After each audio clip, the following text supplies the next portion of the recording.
Hello, Jeremy Latham here. I'm the hip surgeon. I work in the south of England. I want to tell you a bit about my practice and how I go about doing hip surgery. Hip surgery is in the news at the moment.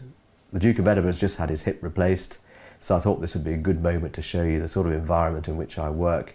Here's a video of the staff in theatre. All of the theatre staff are there to look after you and to make sure that you're safe and that we can do effective surgery. I hope you enjoy it. If you have any questions at all, please get in touch through the website or the comments below. Hopefully we'll see you again soon.